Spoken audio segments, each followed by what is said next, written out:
Hello friends, आज हम जानेंगे ब्लड के बारे में। ब्लड के बारे में आज पढ़ेंगे। तो आज आइए हम देखते हैं ब्लड के बारे में। तो ब्लड के अध्ययन को बोलते हैं सेरोलॉजी। सेरोलॉजी कहीं कहीं आपको हिमेटोलॉजी भी देखने को मिलेगा। तो सेरोलॉजी और हिमेटोलॉजी दोनों को ब्लड का अध्ययन करने के लिए जाना जाता है। रक्त तरल संयोजी उत्तक होता है। ब्लड जो होता है वो रक्त तरल संयोजी उत्तक होता है। तरल संयोजी उत्तक से क्या मतलब होता है? ये लिक्विड फॉर्म में होता है, प्लस ये जो होता है अपना ये टिश्यू फॉर्म में अपने पूरी बॉडी को जोड़े रखता है, पूरी बॉडी को कनेक्टेड रखता है, इसीलिए इसको तरल संयोजी उत्तक बोलते हैं। ठीक है। फिर आता है कि आभासी तरल संयोजी उत्तक भी इसको ब्लड को बोलते हैं, क्योंकि जो रक्त होता है उसमें रक्त में जो कोशिका विभाजन नहीं पाया जाता है। रक्त जो होता है, ब्लड जो होता है अपना, उसमें कोशिका विभाजन यानी कि सेल डिवीजन जो होता है वो नहीं पाया जाता है। और रक्त की जो मैट्रिक्स होती है, ब्लड में जो मैट्रिक्स होती है यानी कि जो प्लाज्मा होता है, उसमें तंतु जो होता है वो नहीं पाया जाता है, इसलिए ब्लड को आभासी तरल संयोजी उत्तक कहा जाता है। अब देखते हैं कि ब्लड का जो रंग होता है जो वो है वो लाल होता है। क्यों? क्योंकि इसके अंदर हीमोग्लोबिन पाया जाता है, इसी कारण ब्लड में लाल रंग होता है। ब्लड का जो रंग होता है वो लाल होता है। अब जो ब्लड हो वो हमारे शरीर का लगभग 7 से 8% होता है। ब्लड जो होता है वो अपने शरीर का 7 से 8% होता है, यानी कि ये 5 से 6 लीटर और फीमेल्स के अंदर 4 से 5 लीटर। ठीक है।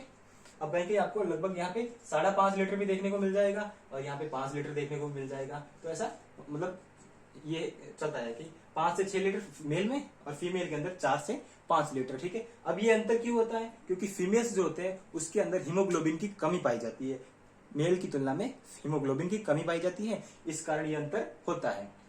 अब देखते हैं कि ये जो अपने ब्लड जो होता है वो कहाँ बनता है। ब्लड जो होता है अपने शरीर के अंदर बोन मेरो जो यानी कि जो अस्थि मज्जा होती है वहां पे ब्लड का निर्माण होता है।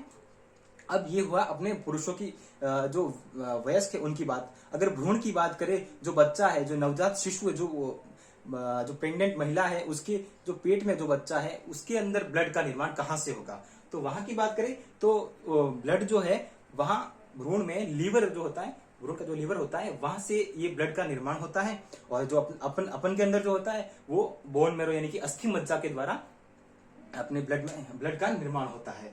अब जो ब्लड जो होता है वो रक्त वाहिनी में रक्त को जमने से रोकने के लिए हेपेरिन कार्य करता है। ब्लड में जो ब्लड वेसल्स जो होती है उसमें जो ब्लड जो बह रहा होता है। अब देखिए गर्मियों के टाइम में तो क्या होता है कि शरीर का टेम्परेचर रहता है तो ब्लड जमता नहीं है, लेकिन सर्दी के टाइम में क्या कि ब्लड की जमने की संभावना ज्यादा रहती है। तो इसके लिए हिपेरिन काम करता है जो कि अपने लीवर में बनता है। ये जो हिपेरिन होता है वो अपने लीवर में बनता है और ये ब्लड को जमने से रोकता है। क्या करता है ये ब्लड को जमने से रोकता है। ठीक है। और हिपेरिन को ही अपन जो है प्रतिस्कंदक के रूप में जानते हैं। इसे इंग्लिश में बोलते हैं एंटीकोगुलेटिन।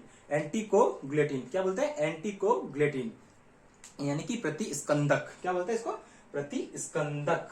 अब ये तो होगी अपने शरीर की बात कि शरीर में अगर ब्लड जो जम रहा है उसको रोकने के लिए हिपेरिन काम करता है। ठीक है। लेकिन ब्लड बैंक के अंदर जो ब्लड अपन डोनेट करते हैं वो पड़ा रहता है, उसको जमने से रोकने के लिए क्या करते हैं? तो उसको जमने के लिए अपने जो सोडियम साइट्रेट होता है, सोडियम साइट्रेट जो होता है Na3C6H5O7 Na3C6H5O7 sodium citrate plus EDTA यानी कि ethylene die amine tetra acetate, इन दोनों को मिला करके 4 डिग्री सेंटीग्रेड पर रखा जाता है, जो कि 30 से 40 दिन तक अपना जो ब्लड बैंक होता है उसमें सेव रखा जाता है, ताकि अपन किसी भी टाइम में अपन को ब्लड की जरूरत पड़े तो अपन आराम से इसको यूज कर सकते हैं। 30 से 40 दिन तक रहता है, बाद में वो ब्लड काम का नहीं रहता, चाहे ब्लड बैंक में भी क्यों ना हो।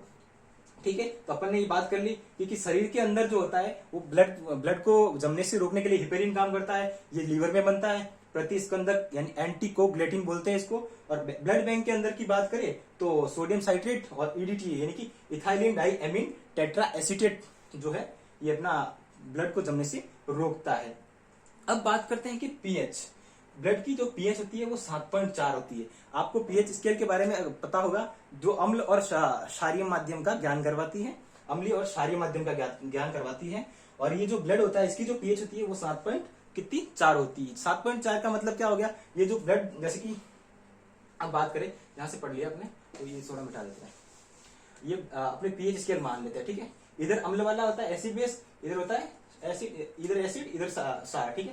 तो ये ये सात होता है, इधर वाला जो भी होगा वो अम्लीय होगा और इधर वाला जो भी होगा वो क्षारीय होगा। तो अम्लीय ये अपने जो ब्लड जो होता है इसकी जो पीएच होती है वो 7.4 होती है, यानी कि जो होता है वो हल्का क्षारीय होता है। ब्लड कैसा होता है? हल्का क्षारीय होता है, प्रबल मतलब ज्यादा क्षारीय नहीं होता, ये सिर्फ हल्का क्षारीय होता है ब्लड। अगर अपन पीएच स्केल की बात करें तो पीएच स्केल की जो खोज की थी वो सोरेनसन ने की थी। किसने की थी? सोरेनसन ने की थी। अब देखते हैं कि जो अपना जो शरीर है, अपने शरीर का ब्लड बैंक, जिसको क्या बोलते हैं? स्प्लीन, तिल्ली, प्लीहा, ये सब क्या है? अपने शरीर का ब्लड बैंक। और इसको आरबीसी का कब्रिस्तान भी बोलते हैं। क्या बोलते हैं इसको? आरबीसी का कब्रिस्तान। ये जो अपने जो आमाशय होता है ना, आमाशय के पास में मतलब ये स्प्लीन पाया जाता है, जहां पे अपना जो ब्लड है वहां पे स्टोरेज के रूप में निकलता रहता है, मतलब स्टोर रहता है ब्लड बैंक। ये शरीर का ब्लड बैंक जो होता है वो स्प्लीन या तिल्ली या प्लीहा कहलाता है। अब बात करते हैं ब्लड के जो कंपोनेंट्स जो होते हैं उनके बारे में। अगर बात करें तो ब्लड के जो कंपोनेंट्स होते हैं जैसे कि मैट्रिक्स यानी कि प्लाज्मा, ठीक है, ये जो होता है अपने शरीर में 55% होता है, कहीं कहीं आपको 60% भी देखने को मिलेगा, ठीक है। और ये जो ब्लड ग्रेनुअल्स यानी कि रक्त की जो कोशिकाएं होती है वो 45% तक होती है, ठीक है। अपन एक बार इसको वापस से रिवाइज कर लेते हैं कि जो ब्लड जो होता है उसके अध्ययन को क्या बोलते हैं? हेमेटोलॉजी या सेरोलॉजी। फिर रक्त तरल संयोजी उत्तक, ये अपनी बॉडी को जोड़े रखता है, इसलिए इसको क्या बोलते हैं? रक्त तरल संयोजी उत्तक बोलते हैं। आवासीय तरल संयोजी उत्तक, आवासीय तरल संयोजी उत्तक इसलिए बोलते हैं क्योंकि कोशिका विभाजन जो होता है वो नहीं पाया जाता है। फिर इसके जो रक्त की जो मैट्रिक्स जो होती है उसके अंदर तंतु नहीं पाया जाता है, इसलिए इसको आवासीय तरल संयोजी उत्तक बोलते हैं। रक्त का जो रंग जो होता है वो लाल होता है, हीमोग्लोबिन के कारण होता है। शरीर का 7 से 8% तक ये अपने भाग होता है ब्लड जो होता है, ठीक है। महिलाओं के अंदर ये थोड़ा कम पाया जाता है पुरुष की तुलना में। पुरुष में 5.5 लीटर या 5 से 6 लीटर के बीच में पाया जाता है, ठीक है। तो और महिलाओं के अंदर ये लगभग 4 से 5 लीटर के बीच में पाया जाता है। यहाँ से मिटा दिया है, ठीक है। अब ये महिलाओं के अंदर जो हीमोग्लोबिन की कमी होती है उस कारण से ये अंतर आता है। अपने जो शरीर में जो है ये अपने जो रक्त वाहिनी में रक्त को जमने से रोकने के लिए हिपेरिन काम करता है। इसको प्रतिस्कंदक बोलते हैं, यानी कि इसको एंटीकोगुलेटिन बोलते हैं, ठीक है। ये हिपेरिन जो होता है वो लीवर से निकलता है अपने। फिर आता है ब्लड बैंक जो होता है Na3C6H5O7 प्लस EDTA यानी कि ethylene die amine tetra acetate plus sodium citrate. इन दोनों को 4 डिग्री सेंटीग्रेड पर ब्लड बैंक में रखा जाता है, जो कि 30 से 40 दिन तक स्टोर के रूप में अपन ब्लड बैंक में ब्लड को सेव रख सकते हैं। फिर आता है कि 7.4 इसका हल्का क्षारीय होता है। और शरीर का ब्लड जो होता है वो शरीर का जो ब्लड बैंक जो होता है अपना वो स्प्लीन, तिल्ली और प्लीहा होता है, जो कि आमाशय की इधर की साइड में होता है। फिर जो होता है ब्लड के जो कंपोनेंट्स जो होते हैं अपने वो मैट्रिक्स यानी कि प्लाज्मा, जो कि 55 से 60% तक होता है, कहीं कहीं आपको 60% भी देखने को मिलेगा, ठीक है। फिर जो ब्लड ग्रेनुअल्स जो होते हैं, रक्त की कोशिका जो होती है वो 45% तक पाई जाती है, ठीक है। फिर अपन ने एक और